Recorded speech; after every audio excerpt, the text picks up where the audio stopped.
अच्छे। कटी हुई उंगली देखकर सदमा लगा इसे। सदमा।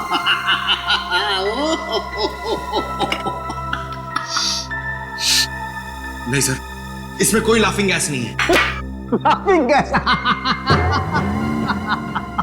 ये देख साउंड के, तुझे हमने सिर्फ इतना बताया कि गायत्री नाम की एक औरत ने एक बच्चे की उंगली काट दी, तो तुझे हंसी के फव्वारे फूट रहे हैं।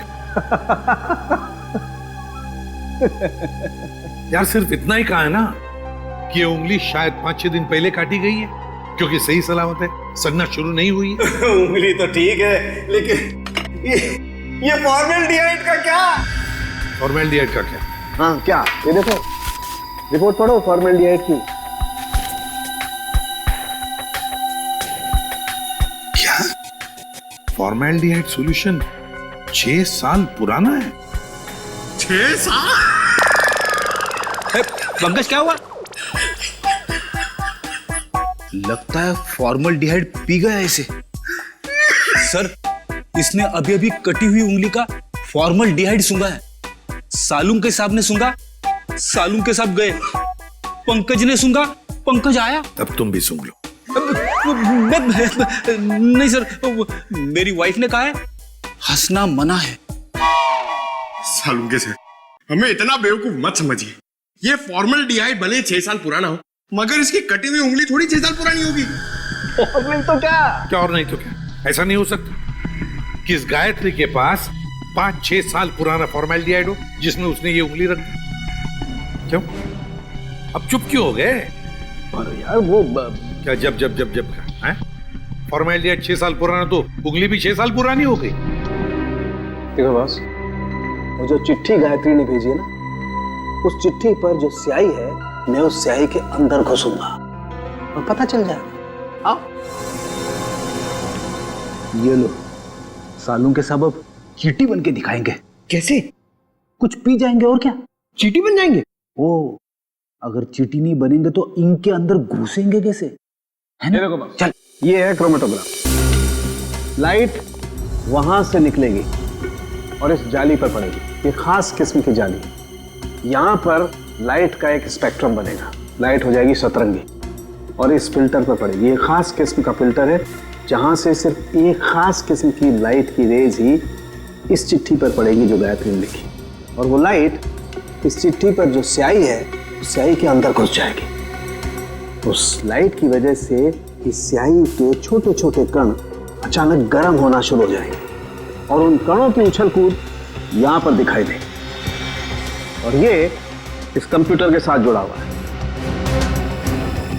दरअसल एक कंप्यूटर हमें पढ़ के बताएगा कि ये स्याही कितनी पुरानी है।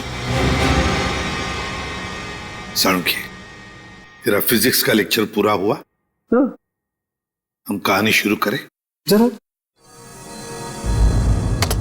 ये देखो बॉस, ये लाइट उस जाली पर पड़ी और लाइट का स्पेक्ट्रम, और ये खास किस्म की लाइट घुसी इस चिट्ठी पर।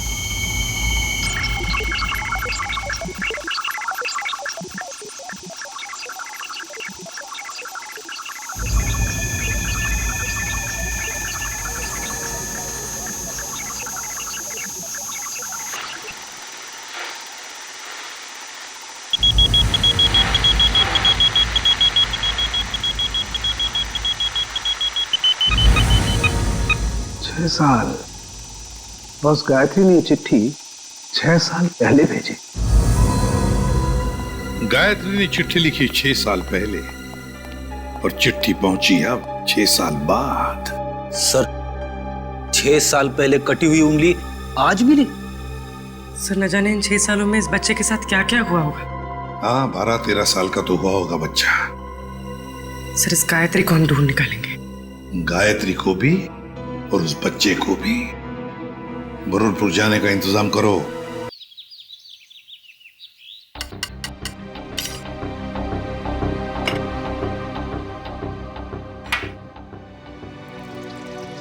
माँ जी, वो लोग इंतजार कर रहे हैं। आपके बेटे का गुस्सा तो बढ़ रहा होगा। इजल, अरे और कितना टाइम लगाओगी तुम? कोई काम ठीक से नहीं होता है तुमसे।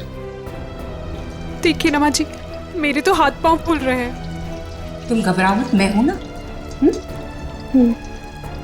सेजल, जैन तुम 2 मिनट नहीं रुक सकते? पक रहा है ना खाना? इसे लेकर जाओ तुम। ठीक है। मैं सब्जी लेकर आती हूँ। लाओ जाओ।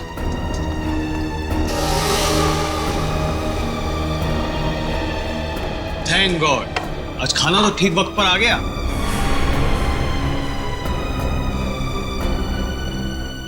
सेजल, तुम ना किसी काम की नहीं। पापा और मैं कब से भूखे बैठे, खाना तक ठीक से नहीं बनता। जैन, क्या हमेशा उसे डांटते रहते हो? सीख जाएगी धीरे धीरे। माँ, आप ही ने ना इसको अपने सर पर चढ़ा कर रखा है, मेरी लाडली बहू, मेरी लाडली बहू।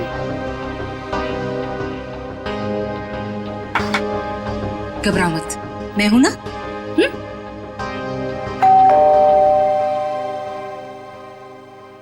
अरे यार, अब ये खाने के वक्त पर कौन आ गया? हाँ सर, ये आपका पार्सल आया है। पार्सल? जी हाँ पर भेजा किसने? सर, एक तो आपने पड़ा हुआ पार्सल लेके आया हूँ और ऊपर से मुझसे ही सवाल कर रहे हैं। तो हमने अभी तक किसी को एड्रेस नहीं दिया, तो पार्सल कैसे आ गया?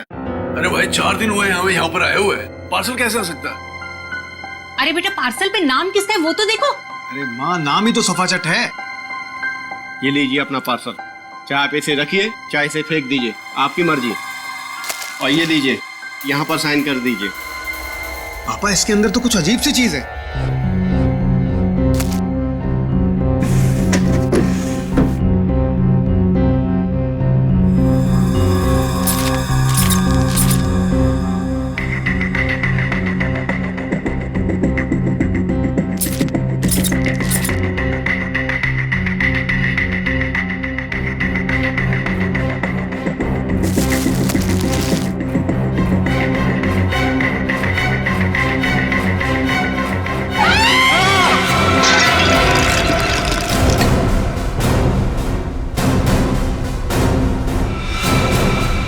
ये किसने भेजा है हमारे घर ऐसा?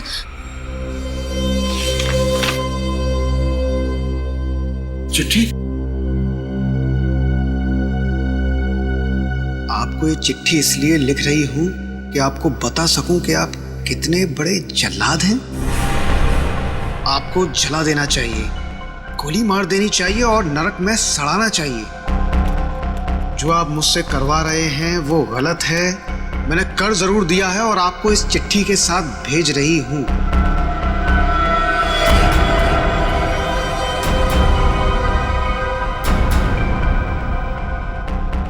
लेकिन अब बस, अब मैं आपके लिए ये घोर पाप नहीं करूंगी। मैं कुछ नहीं करूंगी। अब उसे मारना है या नहीं आप देखो। मैं अपने गांव बरोलपुर वापस जा रही हूं और आपको कभी नहीं मिलूंगी। आप बहुत ही घटिया आदमी हो और मैं अब नहीं डरती आपसे। आपकी गायत्री।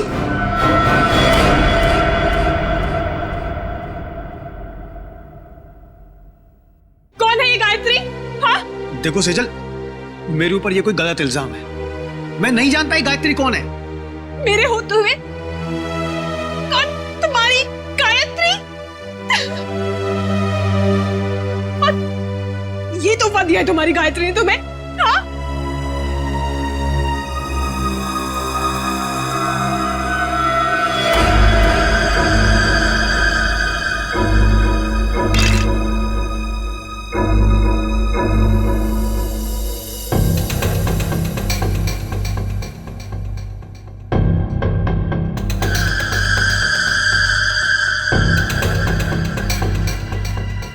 माय गॉड, छोटे बच्चे की कटी हुई उंगली है सर।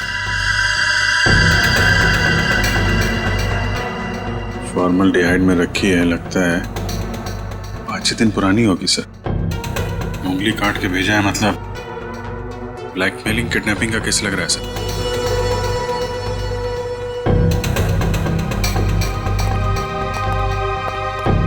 क्या आपके घर में, आपके परिवार में कोई छोटा बच्चा है? नहीं सर, हमारे यहाँ तो कोई बच्चा नहीं और ना ही ये पार्सल हमारा हो सकता है। लेकिन आया तो तुम्हारे घर पर ही ना। अगर इसी एड्रेस पर आया तो और किसी का कैसे हो सकता है? हाँ? चिट्ठी कहाँ है वो? सब जिसके लिए लिखी गई थी उसके पास ही होगी। अरे यार, क्यों मुझे मरवाने पर तुले हुई हो?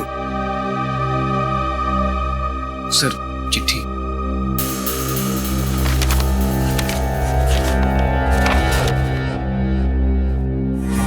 आपको चिट्ठी इसलिए लिख रहे हैं कि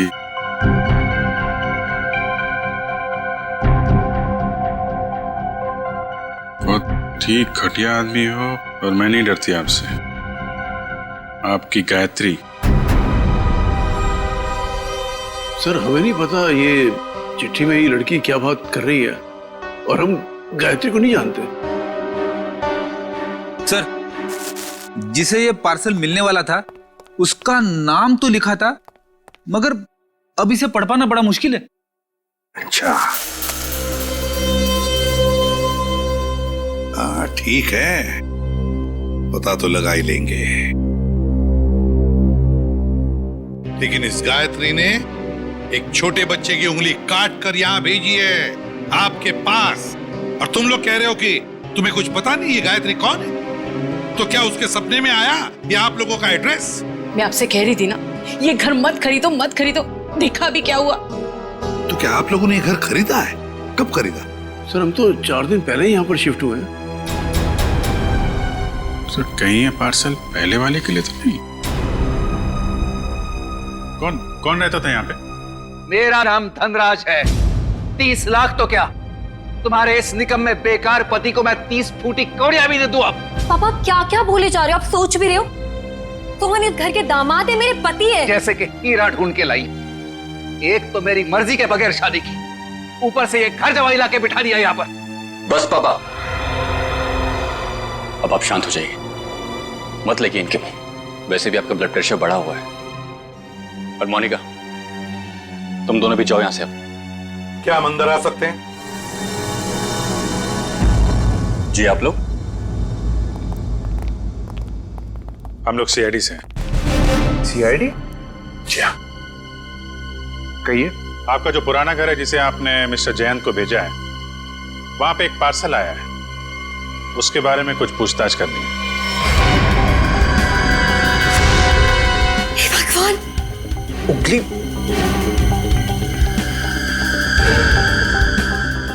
ये तो किसी बच्चे की उंगली है। जी हाँ, और इसके साथ साथ एक चिट्ठी भी है।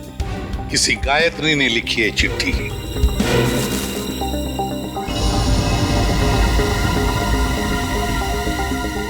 कौन है ये गायत्री?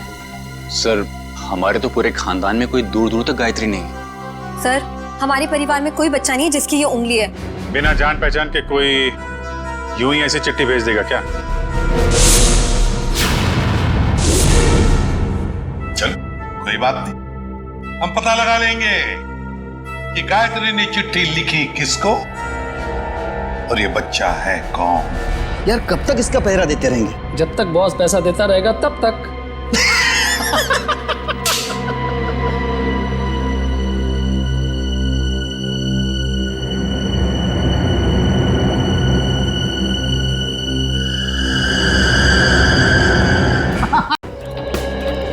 हम घर तो दिखा दे रहे हैं आप लोगों को गायत्री का, लेकिन 9 साल हो गए जब वो इस परोलपुर से गायब हुई है।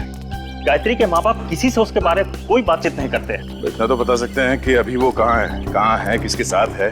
मुश्किल है साहब, पति पत्नी दोनों पूरे गांव से कटे रहते हैं, किसी से कोई बातचीत नहीं। लेकिन ऐसा क्यों? पता नहीं, हम तो उनके दरवाजे पर जाएंगे नहीं, और हमको नहीं लगता है कि आप लोगों के लिए वो दरवाजा भी खोलेंगे। टेलीग्राम। टेलीग्राम? किसने भेजा टेलीग्राम? गायत्री ने भेजा टेलीग्राम। गायत्री? सरिता, सरिता रुक, सुन।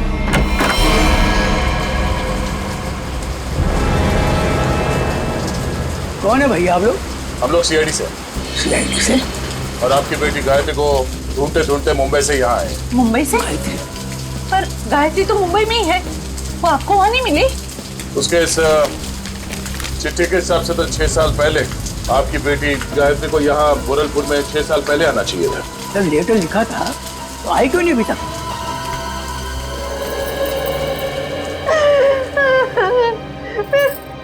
कहाँ गई मेरी बच्ची? कहाँ गई?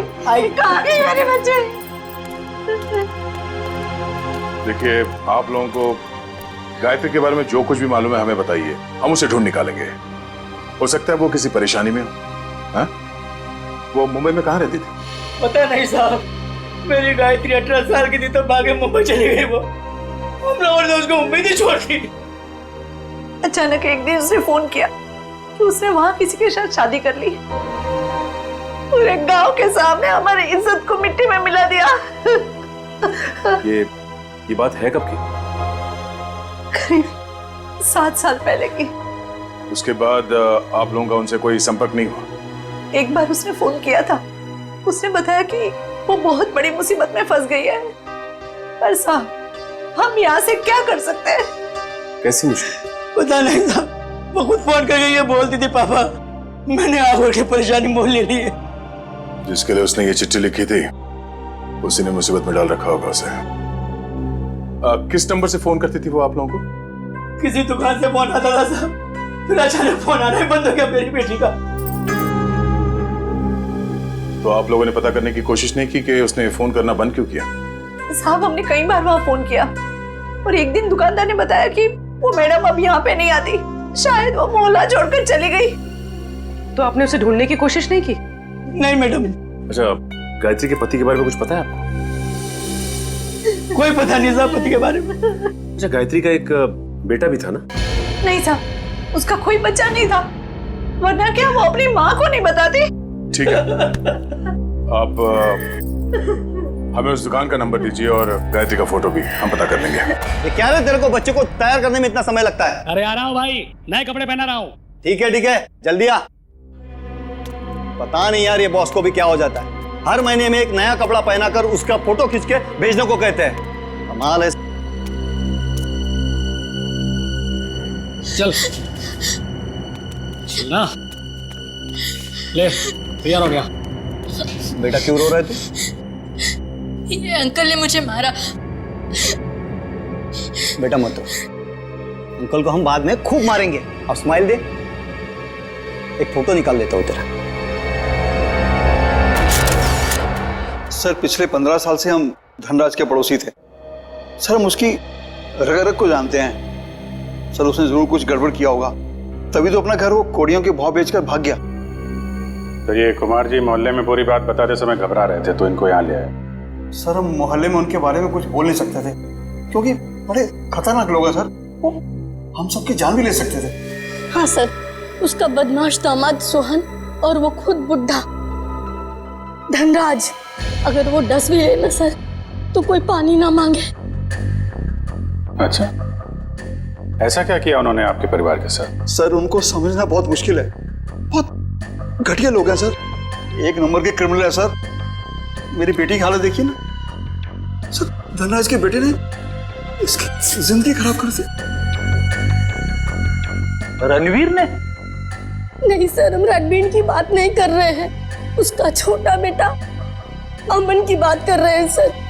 एक मिनट, उनके घर में हमने एक ही बेटा देखा, रणवीर, लेकिन धनराज का दूसरा बेटा अमन है, ये तो हमें किसी ने नहीं बताया। सर, उन्होंने भी आपको सच नहीं बताया। भगोड़ा है अमन। सर, उससे मेरी शादी होने वाली थी और सगाई के दिन ही वो मुझे छोड़कर भाग गया। पता नहीं कहाँ चला गया था। ये धनराज और उसका परिवार तो काफी शातिर निकला सर। गायत्री का फोटो दिखाओ इन्हें। सर, इसे कभी देखा उनके परिवार में? ये गायत्री? नहीं, कभी नहीं देखा। अच्छा, कोई बच्चा भी था उनके परिवार में? नहीं सर, कभी कोई बच्चा नहीं देखा। अभिजीत, ये अमन वाली बात मुझे गड़बड़ लगती है। क्या उस अमन के बारे में और कुछ बता सकती हो तुम? हाँ सर, अमन और उसके पापा की बिल्कुल नहीं बनती थी, इसलिए वो एक गोरेगांव के रेस्टोरेंट में काम करता था, फिर पता नहीं अचानक कहाँ गायब हो गया। अभिजीत, तो गोरेगांव में जाकर पता लगाओ किस होटल में ये अमन काम करता था। ये तो बहन जी हैं। बहन जी? हाँ साहब, सीधी सादी सी थी, हमेशा दुखी दुखी रहती थी, तो मैं इन्हें बहन जी कहता था। करीब 5-6 साल हुए हैं, अब मेरी दुकान पे नहीं आती हैं। आप बता सकते हैं कि वो इतना दुखी क्यों रहते थे? मैडम मुझे नहीं मालूम, ये तो उनके पति ही बता सकते हैं। आप उनके पति को जानते थे? नहीं साहब, उनके पति को तो कभी देखा नहीं, लेकिन अक्सर हर दूसरे दिन बहन जी मेरी दुकान पर अकेली ही आती थी। यहाँ से अपने गांव फोन करती थी, अपनी जरूरत का सामान लेती थी और चली जाती थी। उसके साथ कोई बच्चा भी आता था 5-6 साल का? नहीं साहब, मैंने कभी कोई बच्चा नहीं देखा इनके साथ।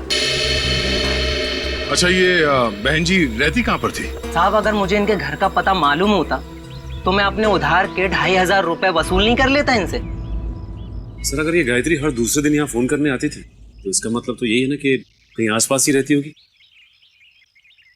इतनी वाहियात फिल्म थी ना कि मैं तो पूरी पिक्चर में ही सोता रहा। अरे क्या बात कर रहे हो? तो और क्या, इतनी बकवास पिक्चर? अरे एकदम बकवास। अरे भाई साहब सुनो, आप करना जरा ये फोटो देखिए, आप लोग इस औरत को पहचानते हैं?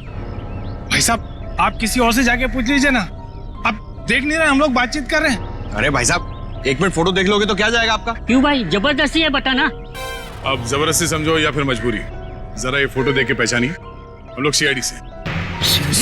जी हाँ, सीआईडी से। अब देखिए और बताइए। ये औरत, ये तो वही है ना सर, इसकी वजह से मेरे को बहुत मार पड़ी है सर। मैं इसके बारे में आपको कुछ भी नहीं बता सकता। मैं तो जा रहा हूँ भाई, मैं जा रहा हूँ। अरे सुनो भाई साहब। अरे नहीं भाई, अरे रुको। अरे नहीं। गायत्री को आप लोग ढूंढ रहे हैं। मगर इसमें हंसने वाली कौन सी बात है? अरे मैडम, गायत्री के बारे में हर आदमी कुछ ना कुछ नई बात बताएगा आपको। मतलब? अरे साहब उसको समझना बहुत मुश्किल था। गुंडे उसकी देखभाल करते थे, और तो और साहब उसको कोई आंख उठाकर नहीं देख सकता था, ना ही उससे बात कर सकता था। वो रहती कहाँ थी? अभी तो कोई उसके घर में नहीं रहता, पिछले 6 साल से खाली पड़ा है। पता नहीं वो लोग कहाँ चले गए। कोई नहीं, हम देख लेंगे। ये बताओ कि उसका घर कहाँ है? वो रहा गायत्री का घर।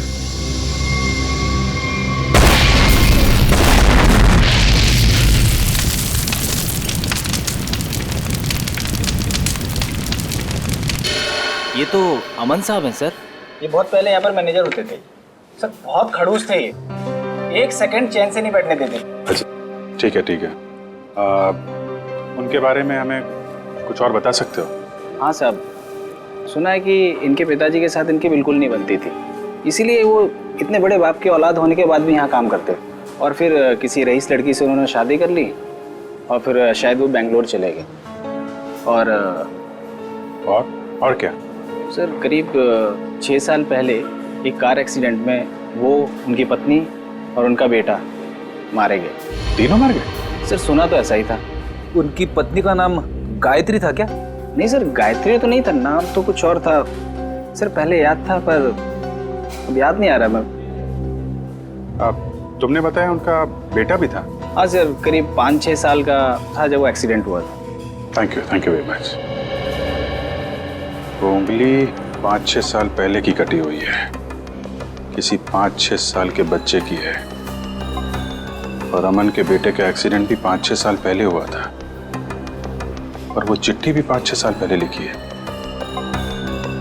तो ये बच्चा तो पोता निकला धनराज का। कहीं ऐसा तो नहीं कि ये बच्चा भी जिंदा हो? मुझे भी ऐसे ही लग रहा है। जरा बेंगलोर फोन करो और पुलिस स्टेशन से एक्सीडेंट के सारे रिकॉर्ड मंगवा लो। इस गायत्री का कुछ ना कुछ लेना देना है धनराज परिवार से। और ये धनराज सारी बातें हमसे छिपा क्यों रहा है?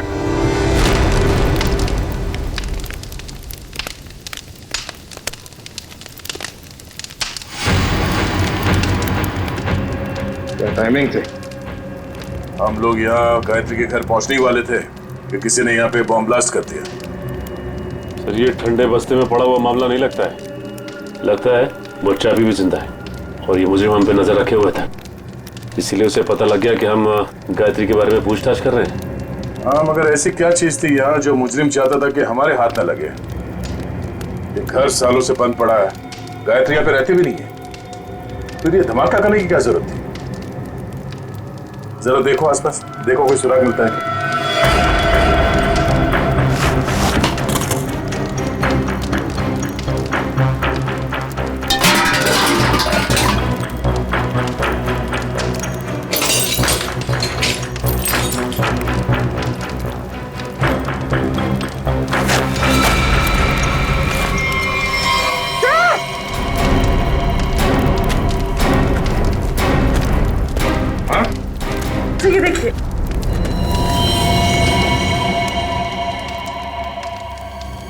किसी की हड्डियां हैं, सीमेंट और ईंट के टुकड़े पे चिपकी हुई है।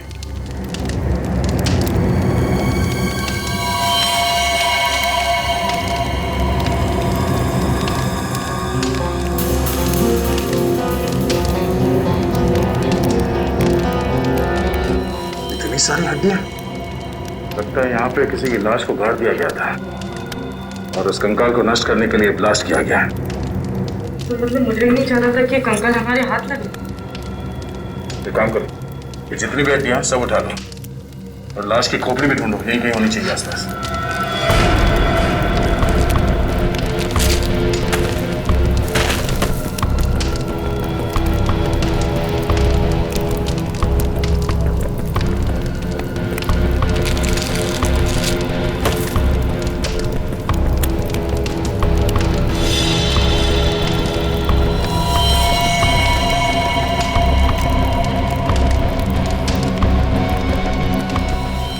ये देखो, मिल गई खोपड़ी। मतलब सर किसी की लाश को यहाँ पे गाड़ा गया था? और ये है कौन? इसके साथ ऐसा क्या हुआ था कि इसके गाड़ने के बाद भी इसके लाश को जला के नष्ट करने की कोशिश की गई है?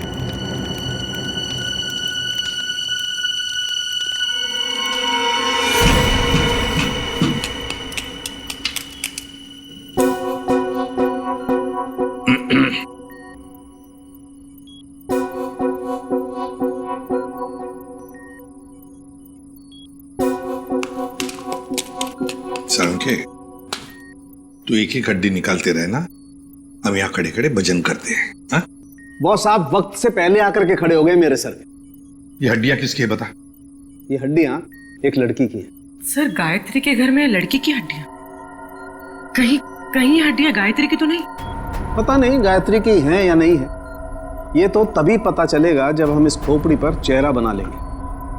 हाँ वैसे एक बात बताऊं, ये हड्डियां किसी 30 साल की उम्र की औरत की हड्डियां हैं, क्योंकि इन हड्डियों की डेंसिटी ज्यादा बदली नहीं है और औरतों में 30 साल के बाद ही बदलाव आता है। तो फिर डॉक्टर सालुंखे, क्या हम इस खोपड़ी पर चेहरा बनाना शुरू करें?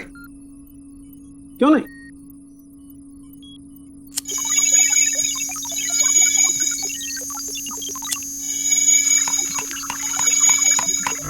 वैसे एक बात बताओ, जिस किसी ने भी गायत्री के घर में ब्लास्ट किया है उससे बड़ा गधा संसार में कोई और होगा नहीं। वो क्यों? सिंपल सी बात है, अगर वो ब्लास्ट नहीं करता तो ये खोपड़ी बाहर नहीं आती, और अगर ये खोपड़ी बाहर नहीं आती बॉस, तो हम इस खोपड़ी पर चर्चा नहीं कर रहे होते।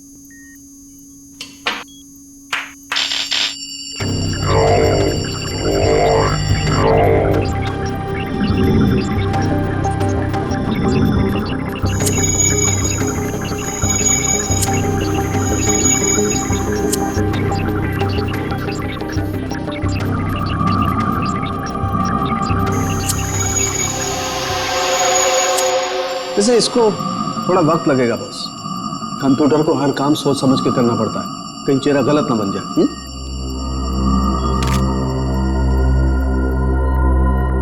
माय गॉड, ये क्या है? ये देखो बॉस, ये तो सोना है, गोल्ड।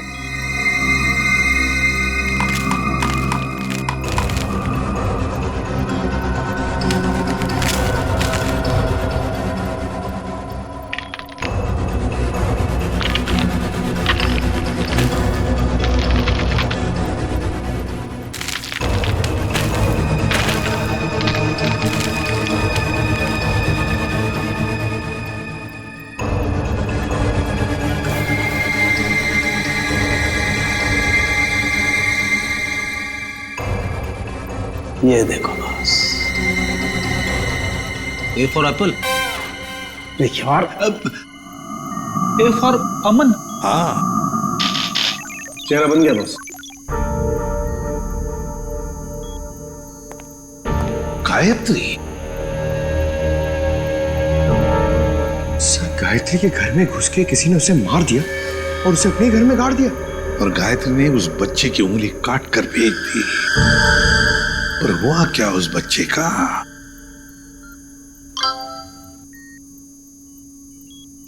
सर बैंगलोर पुलिस ने एक मेल भेजा है। लिखा है कि 6 साल पहले अमन अपनी वाइफ के साथ कहीं जा रहा था, कार पहाड़ से नीचे गिर गई और कार में आग लग गई। हाँ, मगर इस फोटो में बच्चा भी है। पर सर मेल में तो बच्चे का कोई जिक्र ही नहीं है। इसका एक ही मतलब हो सकता है कि बच्चा जिंदा है। सर बच्चे ने गले में चेन भी पहनी हुई है। और सर वही वाली चेन है, A for apple, A for Aman. पर सर अमन के बेटे की चेन गायत्री की लाश के पास मिली। अमन और उसके पत्नी की गाड़ी का एक्सीडेंट हो गया 6 साल पहले। गायत्री ने उनके बच्चे को पकड़ लिया, उसी की उंगली काट कर भेज दी। और अब तो गायत्री ही नहीं रही, तो फिर वो बच्चा कहां गया? उस बच्चे को ढूंढना होगा, बचाना होगा और इस धनराज की गर्दन पकड़नी होगी। बस बबलू ने एक निवाला खा लिया ना तो हमारा काम हो जाएगा।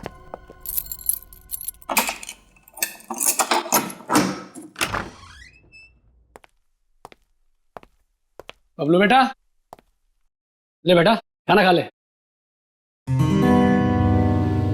ये मेरे लिए? हाँ मुन्ना, तेरे लिए ही है, ले खा ले।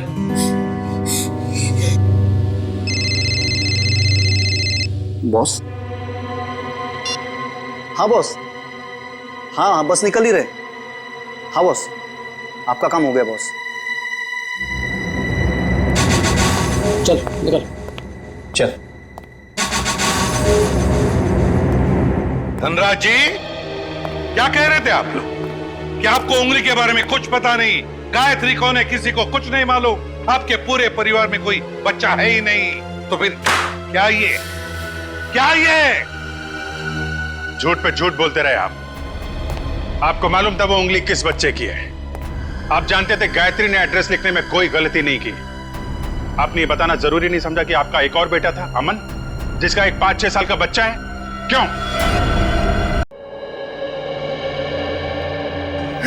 सर, जब मैंने उंगली देखी थी तो मुझे लगा था कि वो शायद पोते की हो सकती है। सर बचा लीजिए उसे, सर बचा लीजिए, सर प्लीज बचा लीजिए उसे। वो किसी की कैद में है पिछले 6 साल से। उसने कहा है कि जब तक मैं उसे पैसे देते रहूं तब तक वो उसे जिंदा रखेगा।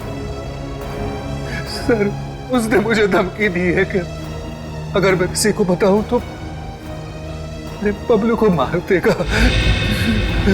पापा, अमन का बेटा जिंदा है और आपने हमें भी नहीं बताया।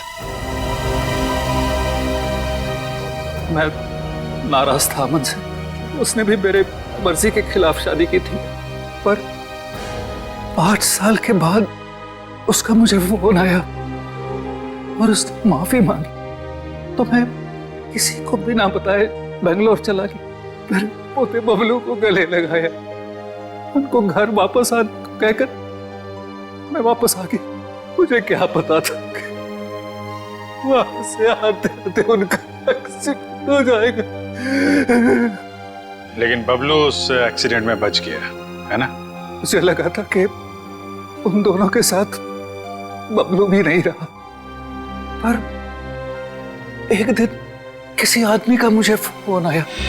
उसने बबलू की आवाज मुझे फोन पर सुनवाई और कहा कि जब तक मैं उसे 10 लाख रुपया महीना देता रहूंगा तब तक बबलू जिंदा रहेगा।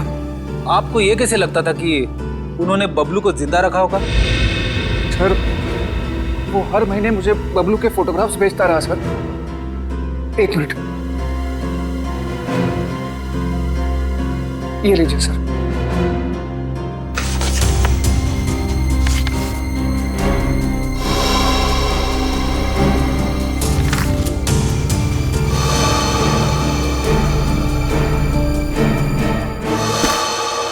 आपने उस किडनैपर का फोन नंबर तो नोट किया होगा ना? नहीं सर, वो हर बार अलग अलग नंबर से फोन करता रहा। अब तक एक भी बार नंबर रिपीट नहीं हुआ सर। धनराज जी, ये किडनैपर तुम्हारे साथ पैसे का खेल खेलता रहेगा, झूठी उम्मीद दिलाता ही रहेगा। लेकिन अब ज्यादा दिन उसका ये खेल हम नहीं चलने देंगे। नहीं चलेगा उसका ये खेल।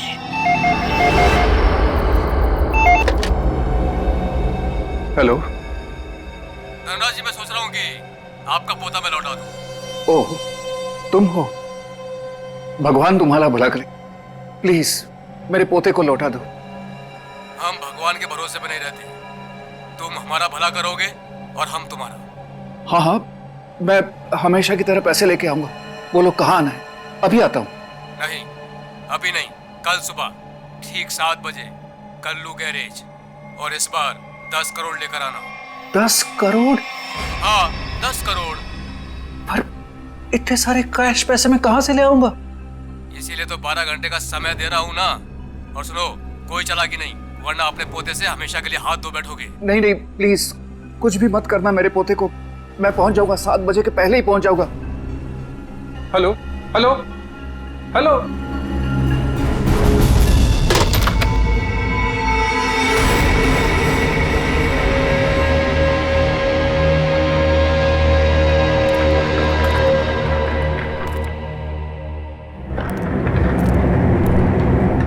कल्लू गैरेज ही तो बोला था। यहाँ तो कोई नहीं है। हेलो हेलो, कोई है? पापा। रणवीर, रणवीर तुम यहाँ क्यों आए?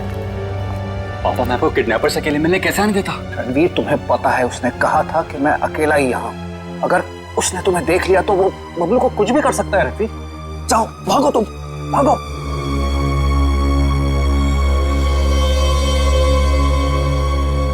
पापा, अगर मैं ही यहाँ से चला गया तो आपको आपके लाडले पोते से कौन मिलाने वाला है? क्या? तुम? हाँ, मैं ही आपके पोते को 6 साल से पाल रहा हूँ। क्या कह रहे हो रणवीर? तुम ऐसे कैसे कर सकते हो? मैं तुम्हें... अरे अरे पापा, आराम से, शांति, नहीं तो ब्लड प्रेशर हाई हो जाएगा। आपका पोता बिल्कुल ठीक ठाक है। ले आओ रे।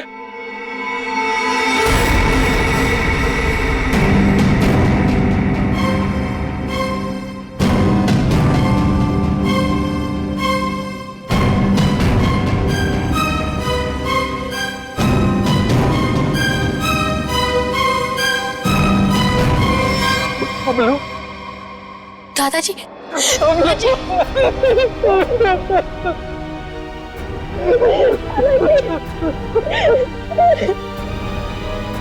मैं आ गया हूं। तुम्हें कोई कुछ नहीं करेगा। चलो घर चलते। अरे रुकिए पिताजी, रुकिए। जाते जाते जरा इन कागजात पे साइन करते जाइए, देख लीजिए। वो क्या है ना कि ये सब हो जाने के बाद आप और मैं एक साथ तो रह नहीं सकते, तो आपका घर और फैक्ट्री मेरे नाम कर जाइए और दफा हो जाइए। तो जैसे विश्वासघातकी को तो मैं एक फूटी कौड़ी भी नहीं दूंगा। दोगे पापा, दोगे।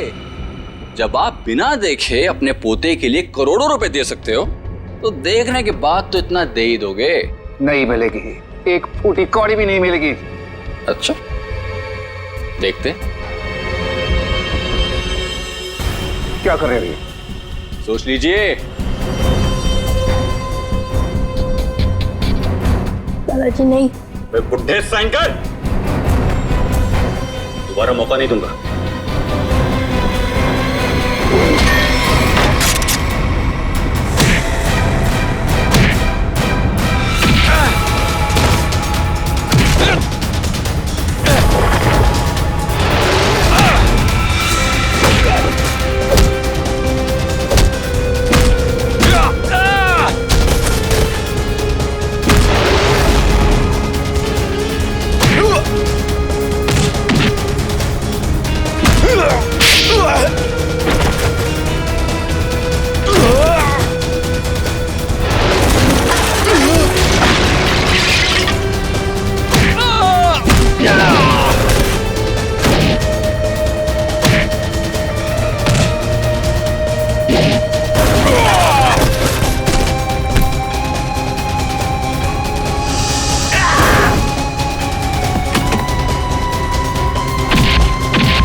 सोने का अंडा देने वाली मुर्गी का पेट काटने चले थे तुम।